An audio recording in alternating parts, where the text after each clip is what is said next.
Selamat datang di channel Wibu Gigantik episode keempat.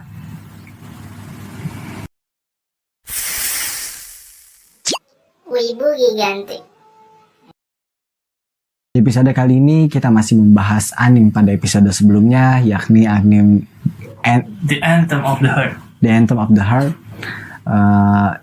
Tapi pada episode kali ini kita coba akan mereview ya. Bila pada episode sebelumnya kita sudah mengulas tentang bagaimana trauma dan juga pengalaman psikologis yang terjadi pada anime tersebut. Nah, pada episode kali ini kita akan coba mereview santai ya tentang apa saja yang ada di dalam anime tersebut dan bagaimana anime tersebut dikemas gitu. Karena ini menjadi sebuah hal menarik mengingat anime The Anthem of the Heart ini merupakan genre salah satu anime bergenre musikal gitu. Dimana biasanya anime bergenre musikal ini mempunyai Taste tersendiri. Iya, tes tersendiri terutama Dari dramanya, terus ya semacam itulah. iya, apalagi biasanya musik-musik ini menambah feel ya dalam menonton sebuah film gitu. Dan mungkin teman-teman yang pernah menonton anime Nodame Cantabile, Shigatsu wa Kimi no Uso, Ki-on, terus kemudian Kono Totomare, teman-teman bisa merasakan bagaimana feel menonton sebuah anime bertema musikal atau bertema musik yang memang justru itu bisa membuat lebih banyak merinding gitu ketika menonton. Sama jauh berbeda ya sama anime-anime Iya, lainnya. betul gitu. Dan ini bisa kita lihat ketika di anime The Anthem of the Heart ini ketika musikalnya di bagian terakhir gitu. Ketika Wah, itu kena banget sih iya. filmnya. Dan Apalagi ada teknik yang itu tuh, apa? yang dinyanyikan Dua lagu, dua lirik dinyanyikan satu instrumen, satu instrumen ya. tapi enak didengar. Iya, dan karena pakai satu instrumen yang sama akhirnya seolah seperti Iya. satu Satuan lagu itu sendiri, Iya. tapi padahal liriknya ada dua loh. iya. Tapi enak didengar itu. Betul. Unik tuh. Itu salah satu keunikan yang memang ada di anime The Anthem of the Heart gitu. Mungkin kita bisa mulai dari menjelaskan bagaimana produksi anime ini ya. Anime ini diproduksi oleh studio A1, yakni sebuah studio yang sama dengan anime Anohana, Your Lie in April. Tim produksinya pun sama. Iya ya, dengan Anohana ya. Dan juga SAO, Fairy Tail dan lainnya. Jadi bisa dibilang studio anime ini sudah sangat familiar ya di telinga atau ya oleh penikmat anime di mancanegara maupun di Jepang itu sendiri gitu. Karena ini berarti staff-staff yang bekerja di sana juga bisa memungkinkan bahwa ini merupakan staff-staff yang berpengalaman ya dalam produksi anime gitu. Terutama di drama musikal ya. Iya, betul sekali karena mungkin kalau teman-teman pernah nonton Shirobako, jadi Shirobako. anime tentang produksi anime ya. Wah, iya. Jadi teman-teman akan bisa mengetahui bahwa untuk membuat sebuah anime itu diperlukan sebuah talenta yang khusus di bidang itu. Jadi bahkan nggak semua studio bisa menggarap anime bertema musikal gitu. Karena itu. iya, karena biasanya pertama setiap studio punya ciri khas genre masing-masing gitu. Wah, Misalkan Ghibli yang biasanya bertemanya fantasi kan. Dan dia bagus di situ ya. iya, jadi setiap studio punya genrenya masing-masing lah, ciri khasnya genre. masing-masing. Iya. Dan nggak semua studio akhirnya bisa menggarap genre musikal ini gitu. Makanya sangat berani dan hasilnya pun memuaskan ya. Yes. Walaupun gue agak sedikit kecewa sih sama ratingnya di MAL. Jadi kalau teman-teman tahu ada sebuah situs yang bernama My Anime List. Ini merupakan situs review anime ya dari mancanegara yang biasa menjadi patokan juga gitu bagi para penikmat anime untuk penonton sebuah anime gitu. Jadi misalkan seseorang ingin menonton anime biasanya ngecek MAL dulu nih, ratingnya bagus atau enggak gitu, reviewnya bagus atau enggak. Dan di MAL ini anime The Anthem of the Heart ini ternyata cuma mendapat rating 7,85. Ini menurut gue kecil sih ya. Kecil juga sih. 85 lah minimal. Iya. Bahkan ya untuk 8 ini masih sangat layak gitu. Iya. Tapi entah mengapa ini mendapatkan nilai 7,85 gitu. Wow. Mungkin bisa dibilang ini anime yang underrated ya, Bah. bisa dibilang. Soalnya ya nggak banyak juga yang bahas soal ini kan. Iya, betul gitu. Nah, anime ini diproduksi tahun berapa ya? 2015. 2015 ya. Jadi Dan di tahun yang sama dia dapat penghargaan. di tahun yang sama. Iya. Dia menerima Jury Selection Award di animasi divisi yang ke-19 di Jepang Media Arts. Jadi namanya kalau Inggrisnya tuh Jury Selection Award in the Animation Division of the 19th Japan Media Arts Festival. Terus sempat dinominasiin juga tuh di The Animation of the Year Award yang ke-39 di Japan Academy Prize. Tapi sayangnya dia nggak menang di nominasi. Yang menang Boy and the Beast. Boy and the Beast. Ya, Tapi berarti cukup keren iya. prestasi itu. Sebuah anime movie yang mungkin di tahun segitu ya, 2015 itu anime-anime itu mungkin masih bergelut pada anime-anime series dan juga anime-anime yang mungkin memang sedang eranya sih dan cukup ramai ya justru anime-anime di tahun itu. Tapi yang genre musikal kayaknya jarang ya. Genre musikal Sudah banyak. di tahun itu mungkin nggak terlalu banyak sih, tapi mungkin sudah ada satu dua. Kino Dame Cantabile itu kalau nggak salah udah sejak lama deh. Tapi memang genre musikal ini masih termasuk sedikit sih, bahkan hingga sekarang gitu. Dan padahal anime-anime bergenre musikal itu cukup menarik gitu, apalagi anime-anime bergenre musikal yang topik yang bertemanya kompetisi gitu. Jadi bagaimana berkompetisi Jadi itu musikal. mungkin alasan My Anime List ya. Soalnya ini tuh minatnya agak kurang banyak. Segmented banget kayaknya. Betul Sekalinya banget. suka banget, tapi sedikit. Iya, betul. Nah, anime ini disutradarai oleh duet penulis ya, Tatsuyuki Nagai dan Maria Okada gitu. Jadi dalam produksi anime ini kerja sama dua orang ini mungkin hal yang biasa ya, atau hal yang wajar lah, walaupun memang nggak banyak ya, hanya beberapa anime saja yang kemudian diproduksi oleh duet sutradara dan penulis gitu, seperti misalkan anime Bakuman tentang seorang mangaka. Terus juga anime Bakuman itu juga penulis dan sutradaranya itu sama seperti anime Tokyo Ghoul kalau nggak salah deh. Tokyo Ghoul. Atau Tokyo Ghoul atau Tokyo Ghoul deh kalau nggak salah. Jadi mereka duet gitu. Jadi memang ini sebuah hal yang nggak asing lagi mungkin di antara studio-studio anime Jepang ya. Tapi menariknya adalah Tatsuyuki Nagai dan Maria Okada ini memang sudah cukup berpengalaman ya dalam menggarap anime-anime duet mereka berdua gitu. Seperti misalkan di anime Toradora gitu. Ini anime mereka juga itu. Iya, Toradora itu anime tentang romance juga sih mereka, dan menarik menurut gua anime Toradora itu. Terus juga ada Anohana yang anime masterpiece bahkan hingga hari ini mungkin banyak gitu orang-orang yang dulu menjadi wibu itu salah satu jalur masuknya adalah Anohana ini. Karena zaman dulu itu ketika orang-orang merekomendasikan, mungkin ya ini di genre anime di tahun 2010 Anohana itu 2011. Jadi mungkin di 2011 sampai 2015 itu ketika orang-orang direkomendasikan anime biasanya tuh merekomendasikannya itu Anohana gitu. Saking populernya. Iya, kalau misalkan di 2000-an awal mungkin orang-orang akan merekomendasikan One Piece, Naruto kan. Iya. Tapi di tahun 2011, 2015 itu Anohana memang menjadi sebuah pembicaraan di banyak hal gitu. Dan makanya nggak heran akhirnya hingga hari ini bahkan menjadi sebuah masterpiece, dan ini merupakan salah satu karya dari Tatsuyuki Nagai dan juga Maria Okada gitu.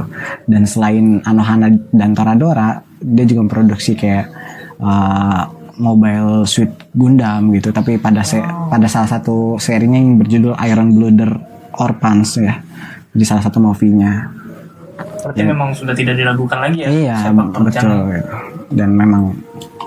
Dan biasanya setiap penulis itu atau setiap sutradara kan punya gaya masing-masing dalam menulis, style masing-masing. Dan Maria Okada ini tipe penulis yang biasanya itu membuat penonton atau orang-orang itu dibuat kagum oleh karakter yang diciptakannya gitu. Makanya nggak heran ketika orang-orang akhirnya bersimpati kan sama Jun, sama Jun itu. Jadi seperti itu. Jadi anime The Anthem of Earth ini bukan cuma anime aja ya. Iya. Dia juga ada live actionnya kan. Dengan judul yang sama, dirilis tahun 2018. Disutradarai oleh Naoto Kumazawa. Tayang 3 tahun setelah animenya rilis. Iya. Ya emang kebanyakan kayak gitu ya kalau anime mah.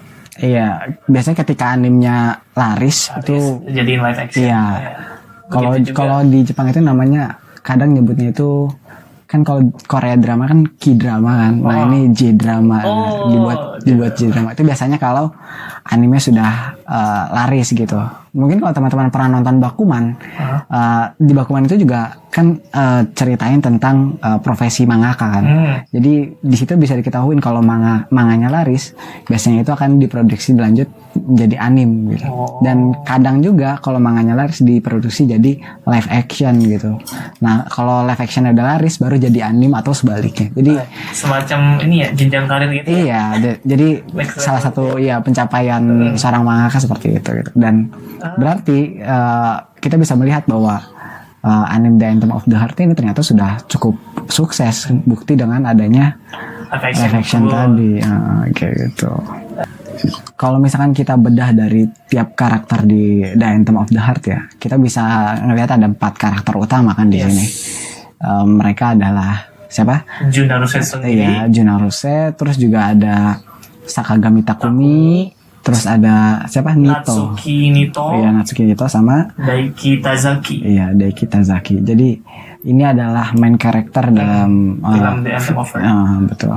Nah, untuk Naruseigen sendiri ini diisi suaranya oleh Inori Minase. Mungkin teman-teman sudah familiar dengan nama ini karena nama ini pernah mengisi banyak karakter lain gitu, seperti misalkan di anime Danmachi gitu, anime fantasi isekai, dia mengisi suara dari Hestia. Juga anime Gakkou Gurashi dia itu mengisi karakter Takeya Yuki, dan masih banyak anime lain yang diisi oleh Inori Minase. Jadi seiyunya pun bukan seiyu sembarangan. Iya, betul.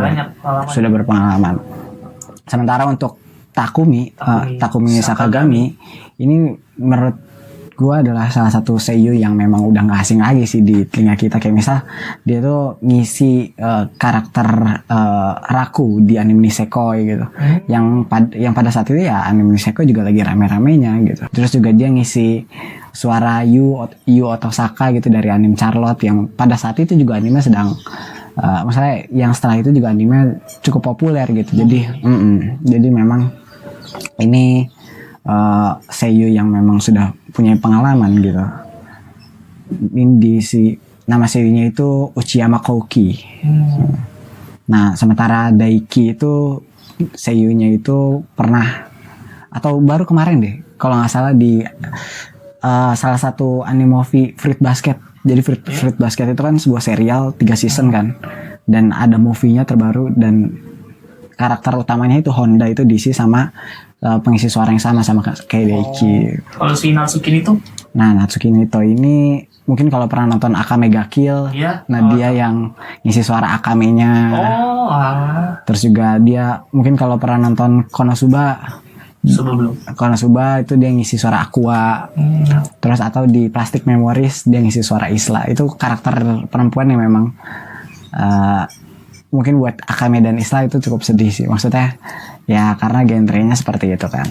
Jadi ya anime The Anthem of the Heart ini cukup populer, dan memang ketika tayang orang-orang tuh nggak meragukan lagi gitu, karena mulai dari seiyu, sutradara dan lainnya itu cukup bagus gitu dan sudah dikenal publik gitu. Apalagi tadi yang lo bilang kalau anime ini diproduksi oleh staff yang sama dengan Anohana gitu. Betul. Itu jadi unik juga tuh. Tapi ada kesamaan juga sih. Dan misalkan nih kesamaan-kesamaannya kita bisa lihat kayak misal di staff jajarannya kan, pertama tadi di sutradara dan penulis, dan selain itu juga di latar tempatnya ternyata juga sama dengan kota yang ada di anime Anohana gitu, dimana mereka mengambil latar kota Chichibu ya, di prefektur Saitama gitu. Sama dong ya. Sama. Jadi sebenarnya kalau dari yang gue baca ya, sebenarnya anime Anohana dan anime ini tuh berusaha mempromosikan kota Chichibu ini gitu. Masih underrated berarti ya? Masih banyak yang nggak tahu kali ya. Iya mungkin gitu. Jadi kadang tuh anime diproduksi itu selain tujuan untuk komersil ya, biasanya juga untuk tujuan promosi gitu. Jadi kayak misal promosi kota tertentu, promosi Kayak melestarikan kebudayaan lokal. iya betul. Saya jadi ingat Kimetsu no Yaiba. Kenapa tuh? Dia ada topeng-topeng gitu. Nah, Itu meningkatkan penjualan topeng setelah mirip kayak gitu. Jadi gitu. Keren banget. Jadi mungkin ya kalau ya di anime-anime lain misalkan anime apa yang Makoto Shinkai itu yang Kimi no Nawa. Kimi no Nawa itu Nah, sih, guys. iya, nah dia kan juga coba untuk mempromosikan sebuah wilayah kan gitu.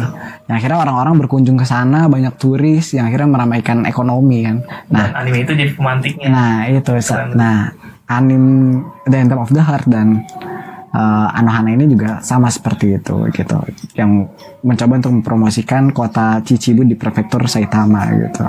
Wah keren sih mengiklankan sesuatu lewat karya itu keren banget. Iya. Dan menariknya lagi ya, karena ini diproduksi oleh staff yang sama dengan Anohana, desain karakternya pun mirip gitu. Iya katanya si Takumi ya, Iya, cinta nih. iya mirip dari gaya rambutnya, terus stylenya gitu. Dan bahkan ya si Junnya pun sebenarnya mempunyai kesamaan karakter Kayak gitu. Menma. Kayak Menma. Walaupun memang ya nggak sama persis, tapi mereka mempunyai Perawakannya yang sama dan style yang sama gitu. Dan inilah anime dari The Anthem of the Heart gitu. Dan yang hal unik yang ada dalam anime ini juga mereka membawa musikal yang menarik ya, seperti yang tadi sudah disinggung di awal. Dan ada salah satu lagu yang menurut gue bagus banget yang dinyanyiin sama si Jun yang mana yang Tamago kan? Yang ini, yang Watashi no Koe, Watashi no itu ternyata lagu. Itu menurut gue menarik karena artinya sih, maknanya. Jadi dia bilang, dialog itu dia bilang bahwa semua orang itu membenci kata-kata dia gitu. Karena segala perkataannya itu selalu melukai hati orang lain gitu. Dan di scene ini juga, ketika dia nyanyi lirik ini, ibunya sadar gitu dan nunjukin scene yang ibunya dia mengungkapkan lewat lagu. Iya gitu. Yang akhirnya di lanjutan liriknya itu dia bilang bahwa akan lebih baik kalau ia kehilangan suara gitu. Dan dengan begitu semua orang akan bahagia. Ini tonton nih. Ini bagus banget buat tonton, dan mungkin sebelum teman-teman nonton animenya bisa cek video ketiga dari Wibu Gigantic, karena di sana kita membahas tentang analisis trauma yang ada di anime The Anthem of the Heart. Mungkin itu saja video pada kesempatan kali ini. Sampai jumpa. Wibu Gigantic.